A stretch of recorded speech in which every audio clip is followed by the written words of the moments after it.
अस्सलाम वालेकुम। उम्मीद करता हूँ सब खैर ऑफियत से होंगे। तारीफ हमदसना उस पाक ज़ात की दुरूद सलाम तायदार दो आलम हज़रत मोहम्मद सल्लल्लाहु अलैहि वसल्लम पर और उनकी आल पर।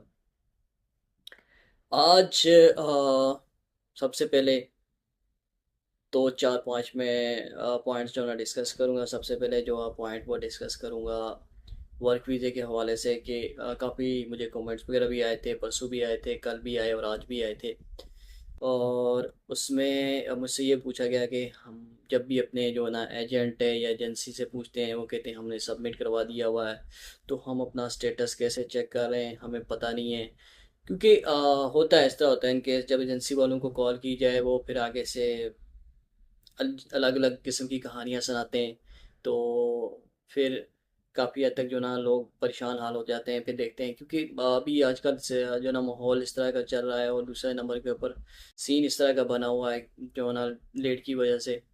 तो काफ़ी लोग परेशान हाल हैं, काफ़ी लोगों के मेडिकल एक्सपायर हो रहे हैं। एक तो इसके ऊपर भी बात करें, मेडिकल के हवाले से भी बात करूँगा। दूसरे नंबर के ऊपर क्योंकि मुझे वर्क वीज़ा की काफ़ी मुझे बताया गया कि वर्क वीज़े के ऊपर थोड़ी सी ब्रीफिंग दे दें कि वर्क वीज़ा का क्या सीन है। दूसरे नंबर के ऊपर ये बात करूँगा कि जब सिस्टम ओके हो जाता है, अंडर प्रोसेस चला जाता है वीज़ा, तो उसमें फिर आगे क्या चेंजिंग आती हैं, क्या होता है क्या नहीं होता, कैसे प्रोसेस जाता है। तो कुछ कन्फ्यूज़न होती है कि कुछ लोगों को चेक करते हैं जब, तो वो फिर पता नहीं चलता क्या है क्या नहीं है। तो थोड़ा सा उसके ऊपर भी थोड़ा सा डिस्कस करेंगे। फिर उसके बाद ये देखेंगे कि आज की क्या सूरत हाल थी एम्बेसी की, कितने पासपोर्ट स्टैंप हुए हैं, कितने नहीं हुए, और कितनी की डेट चेंज हुई है। दूसरे फिर अपॉइंटमेंट के हवाले से बात करेंगे, कहाँ कहाँ पे क्या क्या सीन है, कराची का क्या सीन है वो भी थोड़ा सा डिस्कस करेंगे। तो चलते हैं बगैर वक्त ज़ाया किए अपनी वीडियो की तरफ। पहले चेक करते हैं वर्क वीज़ा के हवाले से। तो वर्क वीज़ा देखते हैं कि उसके ऊपर हम स्टेटस कैसे चेक कर सकते हैं, फिर आगे की तरफ बात करते हैं। आपने अपना गूगल या गूगल क्रोम ओपन कर लेना है। फिर उसके बाद आपने सर्च करना visa dot MOFA as it is. जैसे आपने पहले सर्च करते थे हम अपना विजिट वीज़ा या कोई और वीज़ा इसका स्टेटस चेक करना हो तो हम लोग ऐसे चेक करते हैं। तो पहले इंटरफेस ऐसे आता है। यहाँ पे हम लोग ऑलरेडी चेक करते थे कि यहाँ पे हमारे पास कौन कौन से ऑप्शन, जैसे मैंने आपको लास्ट टाइम बताया था कि हमने अगर वर्क वीज़ा चेक करना हो तो उसके लिए हमें क्या क्या सीन है, क्या क्या रिक्वायरमेंट है। तो ये यहाँ पे तो ये 3 ऑप्शन है। ई नंबर के हिसाब से हम देख सकते हैं, वीज़ा नंबर होगा तो वीज़ा नंबर के हिसाब से भी हम देख लेंगे। तो उसके बाद फिर जब हम अपना वीज़ा जो है ताशीर वालों के पास सबमिट कर देते हैं, तो सबमिट करने के बाद फिर हमने कौन से ऑप्शन पे जाना है, फिर कौन से ऑप्शन पे जाके हम इसको देख सकते हैं। क्योंकि अभी फिर से देखने हैं किसी को अगर फिर समझ ना आए, जैसे वहाँ पाकिस्तान में ताशीर अगर ओपन नहीं होता तब आप यहाँ से भी चेक कर सकते हैं उसको।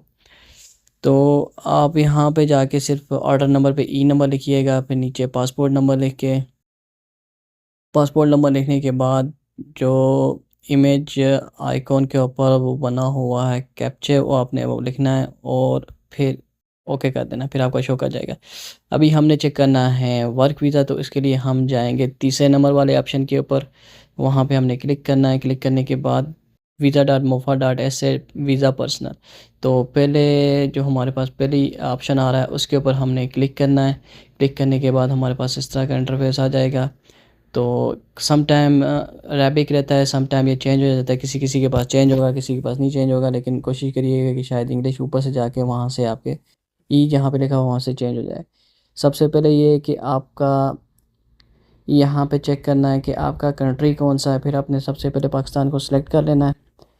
तो पाकिस्तान को सिलेक्ट करने के बाद आपने सीधा आपका पासपोर्ट नंबर ऊपर आपने ऐड करना है। पासपोर्ट नंबर ऐड करने के बाद फिर आपने कैटेगरी चेक करनी है कि आपकी वो जो आपका वीज़ा होगा उसके ऊपर कौन सा वीज़ा आपके पास है। आया कि वर्क वीज़ा है, टेम्प्रेरी वर्क वीज़ा है, यानी कि डिफरेंट किस्म की कैटेगरीज होती हैं वीज़े के ऊपर। वो आपकी उसके ऊपर लिखा होगा नो हाल वीज़ा, यानी नो हाल तशीरा, यानी कि तशीरा व टाइप ऑफ वीज़ा, यानी कि इस तरह का कुछ लिखा होगा अरबिक में आपका। तो ये यहाँ पे ये सारे ऑप्शन हैं। तो हमने चेक करना है पासपोर्ट के लिए एकामा वीज़ा चेक करेंगे। तो अगर एकामा वीज़ा किसी का है, वर्क वीज़ा, तो उसके लिए अगर आप स्टे भी चेक कर सकते, स्टे पे भी आ जाएगा। तो फिर अगर वो नहीं है तो हम यहाँ से जो आपके ऊपर मेंशन होगा उस हिसाब से आपने चेक करना है। तो जॉब वीज़ा के ऊपर हमने क्लिक करना है। फिर टेम्परेरी वर्क आ जाता है। टेम्परेरी वर्क पे ये सीन है कि उसमें मुख्तलिफ़ कैटेगरीज आ जाती हैं, फिर वो भी हम डिस्कस करेंगे। फिर नीचे आपने चेक करना है कि आपके उसके ऊपर एम्बेसी कौन सी मेंशन है कि किस एम्बेसी से वो स्टैंप होना है। इस्लामाबाद है तो इस्लामाबाद का आपने सेलेक्ट करके फिर उसके बाद इमेज आइकॉन के ऊपर आपने ओके करके फिर नीचे आपने उसको कंडक्टिंग रिसर्च कर देना है। फिर उसके बाद आपका वो ओपन हो जाएगा, शो हो जाएगा कि स्टेटस क्या है। मेरे पास अभी किसी का पासपोर्ट नहीं है, अगर पासपोर्ट होता मैं इसको ओपन करके बता देता। ये थी आज की वीज़ा के हवाले से। फिर भी किसी को समझ ना आए तो आप मुझसे कमेंट बॉक्स में पूछ। तो ये थी वर्क वीज़ा के हवाले से ब्रीफिंग कि वर्क वीज़ा का स्टेटस आप किस तरह चेक कर सकते हैं। तो मज़ीद अगर किसी को फिर भी समझ ना आए मुझसे आप पूछ सकते हैं कमेंट बॉक्स में। मैं इंशाल्लाह आपको वहाँ पे फिर भरपूर गाइड करूँगा आपको। तो फिर नेक्स्ट जो चीज़ थी कि अगर किसी का वीज़ा जो है ना, फर्स्ट करो हम मोफा के ऊपर चेक करते हैं तो उसको जब वो चेंज हो जाता है तो फॉर्म उसके ऊपर क्या आता है। तो उसके ऊपर इतना लंबा चौड़ा कुछ भी नहीं होता। सबसे पहले ये चीज़ होती है कि एक उसके ऊपर पहले आपकी डेट चेंज होगी वीज़े के बाद से। वीज़ा की डेट चेंज हो जाती है। फिर अगर आप ताशीर के ऊपर चेक करते हैं, ताशीर के ऊपर ये लिखा हुआ आएगा कि अंडर प्रोसेस है। जब स्टेटस पहले आ रहा होता है कि आपका डॉक्यूमेंट जो है ना वो बेसिक को फॉरवर्ड कर चुके कर दिए गए हैं। तो जब उसकी डेट चेंज हो जाती है तो फिर वो अंडर प्रोसेस में चला जाता है। फिर ऐसे करते करते एक दो दिन में आपका स्टैंपिंग हो जाती है अल्हम्दुलिल्लाह। तो थर्ड जो हमारी बात थी कि हम लोग आज ये देखेंगे कि आज कितने जो है ना वीज़े, कौन कौन से वीज़ा स्टैंप हुए हैं। अल्हम्दुलिल्लाह कुछ ना होने से कुछ बेहतर है। काफ़ी हद तक आज भी काफ़ी डेट्स वगैरह चेंज हुई हैं, काफ़ी वीज़ा वगैरह स्टैंप हुए हैं। और एक चीज़ ये कि मुझे काफ़ी बार बार कमेंट्स भी आए थे कि एजेंट एजेंसी वाले हमें ये कह रहे हैं कि वर्क वीज़े के वाले वो स्टैंपिंग नहीं हो रही, वो अभी आगे जाके कहीं एक दो वीक बाद स्टैंप होंगी। ऐसा ही कोई बात नहीं है। पर्सनली मैंने खुद भी यहाँ के ऊपर मेंशन किया था, कमेंट बॉक्स में भी मेंशन किया था, और यहाँ पे भी आपको बोला कि मुझे भी कमेंट्स काफ़ी हद तक आए हुए हैं कि हमारा हमारा इतने वर्क वीज़े वाले दो चार केसेस मेरे अपने थे, अपने मुझे पुराने भाइयों ने कमेंट किए थे, उनका माशाल्लाह से क्लियर हुआ है। तो ऐसा नहीं है कि लग नहीं रहे, वीज़े लग रहे हैं, सारा कुछ सीन चल रहा है, लेकिन थोड़ा सा स्लो है जिस चीज़ का सामने आ रहा है। अब वो वाला डेट वाइज या सीक्वेंस वाइज वाला सिस्टम नहीं है जो आगे आता है, वो फिर वो उस हिसाब से लगाते जाते हैं। अभी जून के आज काफ़ी हद तक चेंजिंग हुई है। तो इंशाल्लाह इंशाल्लाह डेट्स वगैरह भी चेंज हुई हैं, कुछ स्टैंपिंग भी हुई है, अपना स्टेटस वगैरह, क्योंकि पाकिस्तान में लिंक भी डाउन होता है तो इस वजह से पता नहीं चलता। तो टेंशन ना लें, बेफिक्र रहें, इंशाल्लाह सबके काम होंगे, थोड़ा थोड़ा टाइम लगेगा लेकिन इंशाल्लाह। अब नेक्स्ट जो है कल का डे है, कल के डे में मैक्सिमम इंशाल्लाह इंशाल्लाह काफ़ी हद तक कवर करेंगे ये लोग। और विज़िट वीज़े वाले भी काफ़ी हद तक स्टैंपिंग वगैरह हुई है, काफ़ी उनकी डेट वगैरह भी चेंज हुई है। तो इंशाल्लाह जिसमें जून के और कुछ जुलाई के प्रोसेस हुए हैं। और नेक्स्ट वीक से जो है ना फ्राइडे को छुट्टी है, सैटरडे छुट्टी है और संडे छुट्टी है। मंडे ऑनवर्ड इंशाल्लाह इंशाल्लाह थोड़े से वो पावर में आएंगे काफ़ी हद तक, क्योंकि स्टाफ भी चेंज हो चुका हुआ है और न्यू स्टाफ जो है ना उन्होंने ज्वाइनिंग दे दी भी अपनी, और इंशाल्लाह इंशाल्लाह काम अपने हिसाब से स्मूथली निकलेगा। क्यों? क्योंकि काफ़ी लोग यहाँ पे जिन्होंने जिनका जो है ना बेसी जो थी, किसी की इस्लामाबाद मेंशन थी, किसी की लाहौर की, सॉरी कराची की थी। तो जो इस्लामाबाद वाले थे वो कराची करवा रहे थे, यहाँ पे मोफा के ऑफिस जा जाके बार बार जा रहे हैं। तो फिर उन्होंने फिर ये सवाल उन्होंने पूछा कि आया कि ये सिस्टम क्यों हो रहा है, ये बार बार लोग आगे क्यों चेंजिंग करवा रहे हैं, क्या मसला मसाइल है। तो ज़ाहिर है ये चीज़ फिर वो अपने एम्बेसडर से पूछते हैं।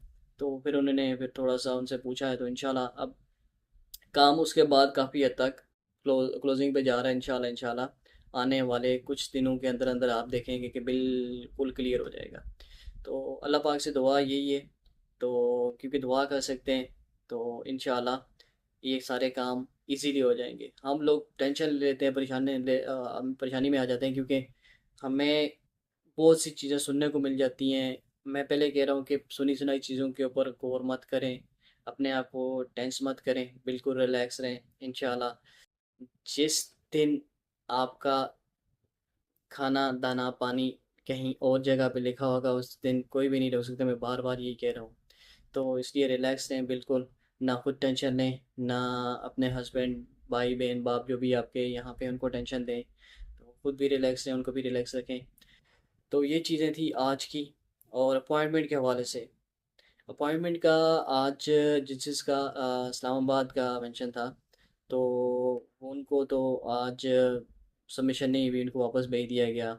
आया कि वो इस्लामाबाद से था, लाहौर से था, जिधर से भी था, क्योंकि सबमिशन जो है ना इस्लामाबाद की भी क्लोज़ है। वो कुछ दिनों तक इंशाल्लाह वो भी ओपन हो जाएगी, जैसे ये फ़्लो ख़त्म होगा तो इंशाल्लाह वो भी ओपन हो जाएगी। एक्टिव रहिएगा, क्योंकि स्लॉट्स वगैरह फिर जो जो दूर से दूर दराज से सेंटर्स के, उन लोगों की बात कर रहा हूँ जो सेंटर में करीब करीब है, वो जिनके पास अगर तो इस्लामाबाद का है तो इस्लामाबाद वाले तो वो करीब तरीन है, तो वो वॉक इन पे जा सकते हैं, कोई इशू नहीं है। लेकिन अर्ली मॉर्निंग क्या ये कि आप 6 बजे 7 बजे तक आप लोग सेंटर के पास पास पहुँच जाएँ, ताकि आपको लाइन में पहला दूसरा तीसरा चौथा या पांचवा नंबर मिल जाए। क्योंकि डेली बेस के ऊपर जो वॉक इन पे जाते हैं बगैर अपॉइंटमेंट के, वो 8 से 10 बंदे या 12 बंदे इस तरह का वो लोग एंट्री देते हैं। तो फिर बाकियों को फिर वो मना हो जाता है, फिर वो धक्का मुक्की वाला बात होता है, जैसे आज लाहौर में ये सीन काफ़ी हद तक देखने को मिला। तो बाकी अल्लाह खैर करे, सबके लिए दुआ यही है। तो लाहौर का ये सीन है सबसे ज़्यादा, वो जिस टाइम जो है ना लोड सबसे ज़्यादा लाहौर के ऊपर है, क्योंकि सेंट्रल पंजाब का जितना भी सारा आ रहा है वो लाहौर के ऊपर आ रहा है। अगर जिसके पास इस्लामाबाद में सॉरी कराची का वीज़ा मेंशन है, तो वो इस्लामाबाद से भी कर सकता है। मैं तो फिर ये एडवाइस करूँगा कि अगर आप कराची जा सकते हैं, थोड़ी सी सैर तफरी कर लें, किसी एजेंट को पैसे देने के बजाय आप कराची चले जाएं, थोड़ा सा सैर तफरी भी हो जाएगी। आप खुद जाएंगे तो आपका 3 4 दिन या 5 दिन में आपका वीज़ा स्टैंप होके आ जाएगा। आया कि अगर आप एम्बेसी के थ्रू करेंगे तो फिर वो 20 दिन 25 दिन या 15 दिन से ऊपर ऊपर आपके लगेंगे, क्योंकि आपको पता है पहले भी जो है ना यहाँ पे फिर काफ़ी हद तक सीन जिस तरह के आपको पता है। तो आपका फिर पासपोर्ट वहाँ पे लेट डिलीवर फॉरवर्ड किया जाएगा, तो उनको लेट डिलीवर होगा, फिर वो उस हिसाब से अपने वर्किंग करेंगे। तो अगर जैसे मुल्तान करीब तरीन है तो वो लोग तो जा सकते हैं। बाकी जितने भी दूर दराज से आते हैं, मैं तो उनको यही सजेस्ट करूँगा कि आप ऐसे अपॉइंटमेंट के बगैर ना जाएं। जिनकी अपॉइंटमेंट है, अगर आप फिर भी अगर चक्कर लगाना चाहते हैं तो अर्ली मॉर्निंग जाएं, इंशाल्लाह आपको ज़रूर एंट्री मिलेगी। तो वीडियो फिर से लंबी हो रही है, बाकी किसी को कोई पूछना कोई रह गया हो तो उसके लिए मैं माज़रत चाहता हूँ, कल की भी माज़रत चाहता हूँ। मैं काफ़ी जो है ना चीज़ें मैं भूल गया था। तो माशाल्लाह माशाल्लाह, और मुझे जिन जिन बहनों ने भाइयों ने मुझे अच्छे अच्छे प्यारे प्यारे कमेंट किए, मेरे हौसला अफजाई की, उनका तहे दिल से शुक्रिया अदा करता हूँ। अल्लाह पाक आपको इस दूर से नवाजे, रिज़्क़ दौलत में इजाफ़ा करे, आमीन सुम्मा आमीन। ऐसे ही आपके अच्छे अच्छे प्यारे प्यारे कमेंट मेरे लिए बहुत ज़रूरी हैं, आप मुझे अच्छे से प्यारे प्यारे प्यारे कमेंट किया करें। और ये चीज़ के जिन जिन के मेडिकल एक्सपायर हो रहे हैं या हो गए हुए हैं, तो अभी तक उनका केस सबमिट है, तो काइंडली खुद से मेडिकल जो है ना अपडेट मत करिएगा जब तक एम्बेसी की तरफ से आपको नोटिस ना आए या वो कोई ऑब्जेक्शन ना दें कि अब मैं अपना मेडिकल जो है ना क्लियर करें। वो आपके एजेंट को या आपकी एजेंसी को वो इन्फॉर्म करेंगे, तो आपका एजेंट जो आपकी एजेंसी है वो आपको फिर इन्फॉर्म कर देगी कि अपना मेडिकल जो अपडेट कर लें। खुद से या ऐसे किसी के कहने पे अपना मेडिकल मत करिएगा। मैं बार बार मुझे ये भी कमेंट आते हैं कि हमारा मेडिकल उसका क्या होगा। आयन मुमकिन है कि पहले ये है, दो सूरतें इसमें। पहली सूरत ये है कि ना हो सकता है कि एम्बेसी उसको प्रोसीड कर दे, जिनका पुराना पुराना है। अगर जिनका थोड़ा थोड़ा कुछ करीब करीब आ रहा है तो उनका उस तरह कोई सीन है तो उसको हो सकता है ये बोलें। लेकिन पॉलिसी के हिसाब से यही है कि मेडिकल के बगैर वो वीज़ा आपका ग्रांट नहीं करेंगे। और इस इसमें जब आपका वीज़ा जो उनकी प्रोसेस में जाएगा, जैसे ही आपका पासपोर्ट, उससे पहले खुद मत कीजिएगा। हो सकता है 10 दिन 15 दिन 20 दिन और ऊपर लग जाए, फिर आपका मेडिकल की डेट और करीब तरीन आ जाए, तो फिर आपको फिर और कुछ बताएं। तो फिर इसलिए मैं कहता हूँ कि वेट कर लें जब तक एम्बेसी की तरफ से आपको कोई नोटिफिकेशन ना आ जाए। तो ये थी मेडिकल के हवाले से।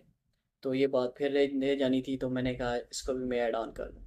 तो आज भी अगर किसी ने कोई कमेंट किया है तो मैं किसी का कमेंट का रिप्लाई ना कर सका हूँ, तो उसके लिए भी माजरत, थोड़ा लेट किया है तो उसके लिए भी माजरत चाहता हूँ, क्योंकि थोड़ा सा वर्कलोड ज़्यादा है आजकल, तो इस वजह से बिज़ी होता हूँ।